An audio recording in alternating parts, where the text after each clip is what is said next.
নমস্কার। চলুন দুদিনের জন্য বেরিয়ে আসি শান্তিনিকেতন থেকে। হাওড়া থেকে আমাদের যাত্রা শুরু হয় 8:55 কুলিক এক্সপ্রেস। হাওড়া থেকে বোলপুরের দূরত্ব প্রায় 159 কিলোমিটার। ট্রেনে গেলে সময় লাগে প্রায় 2.5 থেকে 3.25 ঘন্টা। ট্রেন যখন দৌড়ে চলে তখন প্রকৃতির সৌন্দর্য এত সুন্দর লাগে, সেই প্রকৃতির মনোরম সৌন্দর্যই উপভোগ করতে করতে আমরা এগিয়ে চললাম আমাদের গন্তব্যের পথে।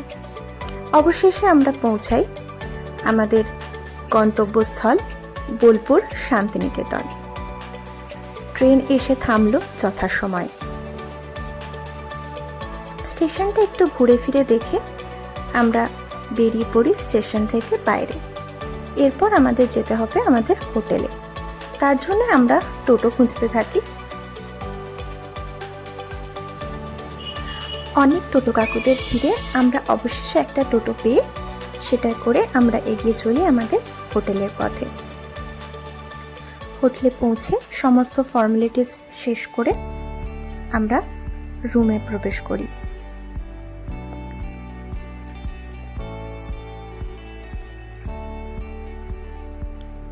রুমটা বেশ সুন্দর।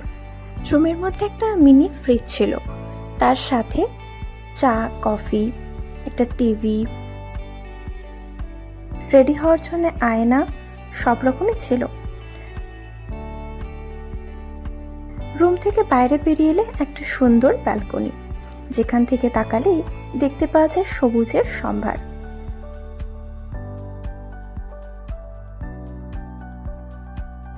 এই যে ব্যালকনির দরজা থেকে ঢুকলে ঘরটা ঠিক এরকম দেখতে লাগে।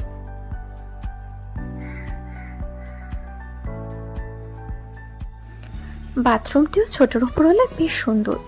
Towel, body wash, shampoo, toothbrush, paste সব কিছুরই সুন্দর ব্যবস্থা ছিল। হোটেলে চেক ইন সেরে আমরা আবার টোটো করে বেরিয়ে পড়ি সোনাঝুরির দিকে।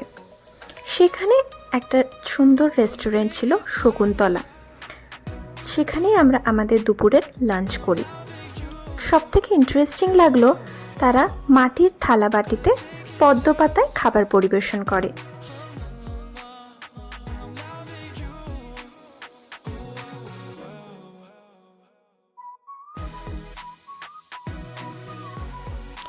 তারপর আমরা লাঞ্চ সেরে বেরিয়ে পড়ি সোনাঝুরি হাটের দিকে।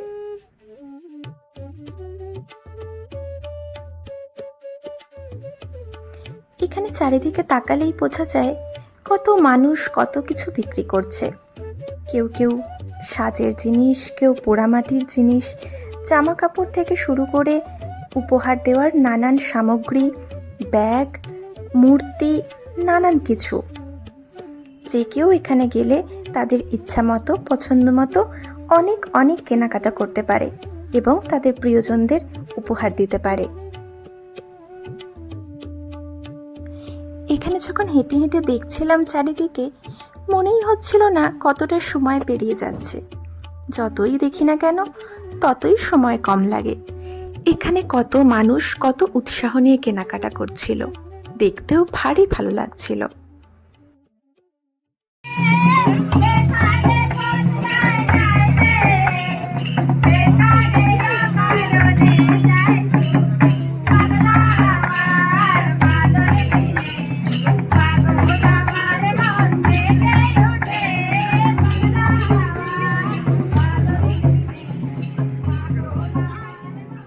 তারপর আমরা বিকেলের পড়ন্ত সূর্যের মিষ্টি আলো মাখতে মাখতে ফিরছিলাম।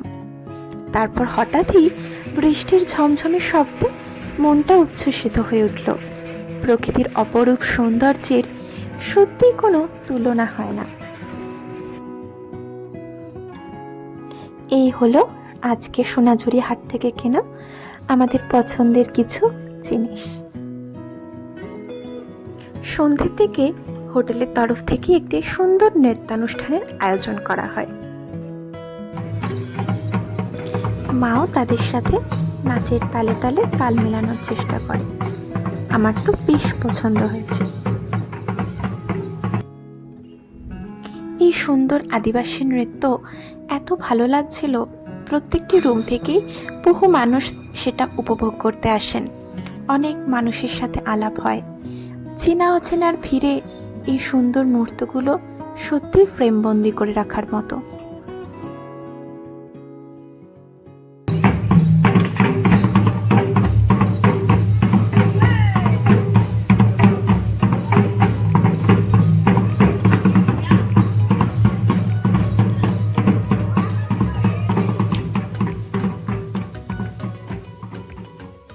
এটি হচ্ছে আমরা যে রিসর্টটিতে ছিলাম তার লন এরিয়া। সাজানো গোছানো, খুব সুন্দর। এখানে একটি চেস বোর্ড তৈরি করা আছে, আর চারিদিকে রয়েছে সবুজ গাছপালায় আবৃত। বসার খুব সুন্দর জায়গা রয়েছে, আলো রয়েছে। এই প্রকৃতির মাঝে 2 মিনিট সময় কাটালে সেখানেই মনটা খুব ভালো হয়ে যায়। এই ছিল সেদিনকে রাতে আমাদের ডিনার। মিক্সড রাইস, তন্দুরি রুটি, সাথে চিকেন কষা। পরের দিন আমরা ব্রেকফাস্ট সেরে বেরিয়ে পড়ি শান্তিনিকেতনের কিছু দর্শনীয় স্থান ভ্রমণ করতে। টোটোতে যখন যাচ্ছিলাম, রাস্তার দুধারের সবুজের সমারোহে চোখটা যেন জুড়িয়ে যাচ্ছিল। প্রথমেই আমরা পৌঁছে যাই মা কঙ্কালীতলার মন্দিরে। এটি 51টি শক্তিপীঠের মধ্যে একটি অন্যতম বলে মনে করা হয়। পুরাণ অনুসারে রাজা দক্ষ এক মহাযজ্ঞের আয়োজন করেন। সেখানে মহাদেব শিবকে তিনি আমন্ত্রণ জানাননি। রাজা দক্ষের কন্যা ছিলেন সতী। তিনি স্বামীর অপমান সহ্য করতে না পেরে প্রাণত্যাগ করেন। মহাদেব শিব তখন সতী মায়ের দেহ কাঁধে তুলে নিয়ে শ্রী বিষ্ণু তার চক্র দ্বারা সেই দেহকে খণ্ডীভূত করে মহাদেবের শরীর থেকে আলাদা করেন। শোনা যায় সতী মায়ের দেহ 51টি খণ্ডে বিভক্ত হয়, আর সেই 51টি স্থানে একটি একটি করে শক্তিপীঠ গড়ে ওঠে, যা খুবই জাগ্রত বলে সকলে মনে করে।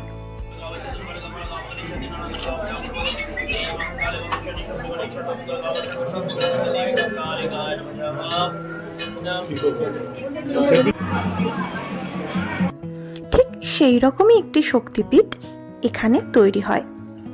এখানে সতী মায়ের কাঁকাল অর্থাৎ কোমরের অংশ কুণ্ডের জলে এসে পড়ে বলে মনে করা হয়। তাই এই কুণ্ডের জলকে খুবই পবিত্র বলে মনে করা হয়। সেখান থেকেই মন্দিরের নামকরণ হয় কঙ্কালীতলা মন্দির।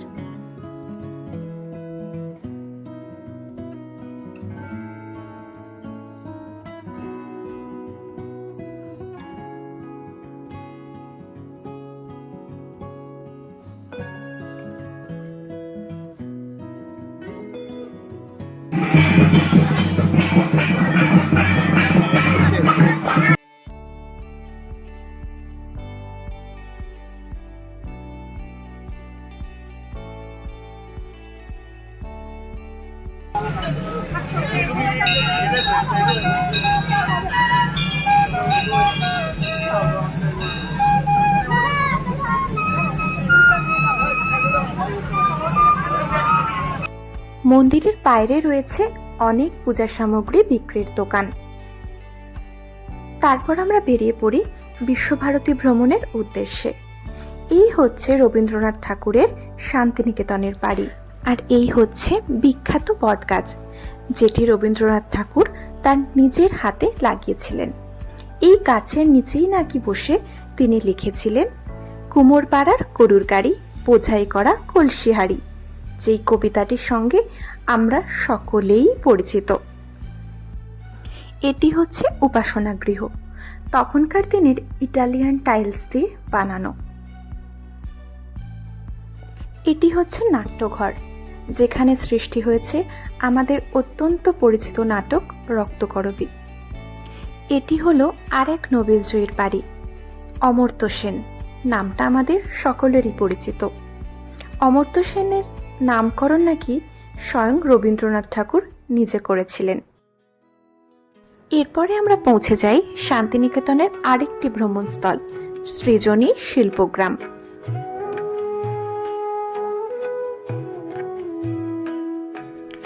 এখানে প্রবেশ করতে প্রথমেই চোখে পড়ল পল্লী গ্রাম বাংলার সৃজন কলার অপরূপ নিদর্শন। শিল্পের সাথে গ্রাম্য সংস্কৃতির মেলবন্ধন যেন সেখানকার শান্ত স্নিগ্ধ পরিবেশকে এক অন্য মাত্রা প্রদান করছে। ভারতীয় সংস্কৃতির যে ঐতিহ্য, তার আকর্ষণ অনুভব করছিলাম।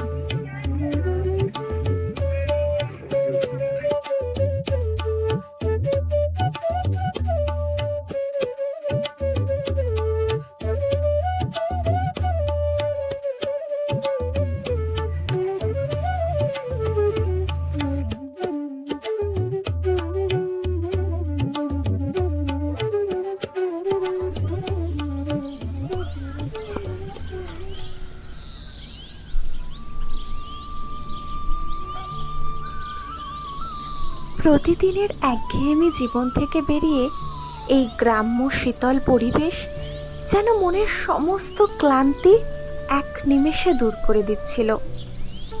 দূর থেকে ভেসে আসছে বাউল গান আর বাঁশির মিষ্টি সুর।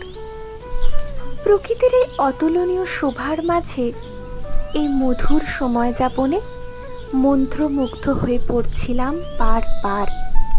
মনে হচ্ছিল এই জীবনে বারবার ফিরে আসতে চাই এই প্রকৃতির কোলে।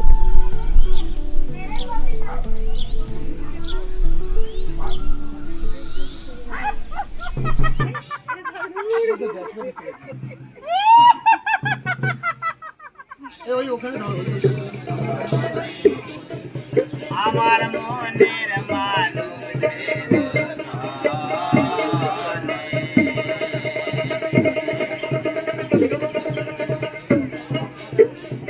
জাতক প্রায়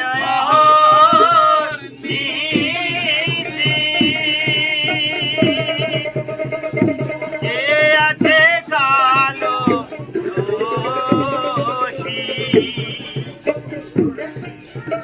আমি হব বলে চরণ দাসী,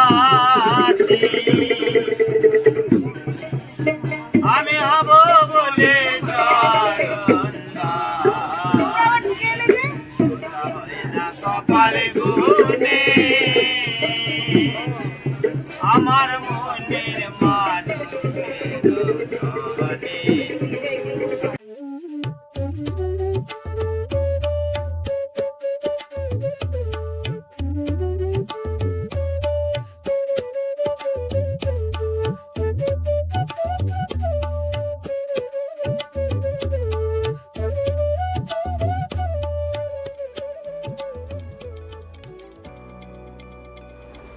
তারপর লাঞ্চ সেরে আমরা রিসর্টে ফিরে আসি।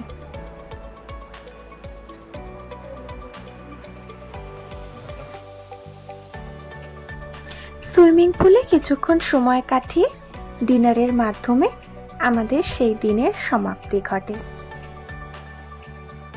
অবশেষে দুদিনের ছুটি কাটানোর এখানেই ইতি। এবার আমাদের ফেরার পালা। এবার হোটেলের চেক আউট করে আমরা বেরিয়ে পড়ব। তার শেষ মুহূর্তে একবার হোটেলটা দেখে নিচ্ছি। দুদিন ছিলাম বলে কথা। ওই যে বাইরে কালকেই আমরা কি সুন্দর নাচের অনুষ্ঠান দেখছিলাম, ওই যে দূরে দেখা যাচ্ছে আমাদের রুমটা। চলুন বেরিয়ে পড়া যাক, বিদায়ের বেলা।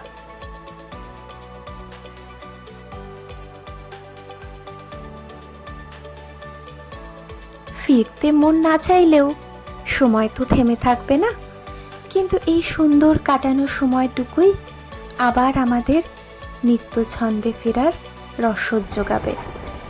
জীবন খাতার স্মৃতির পাতায় থেকে যাবে চিরতরে। সবাই খুব ভালো থাকবেন। ভিডিওটি কেমন লাগলো অবশ্যই জানাবেন। ধন্যবাদ।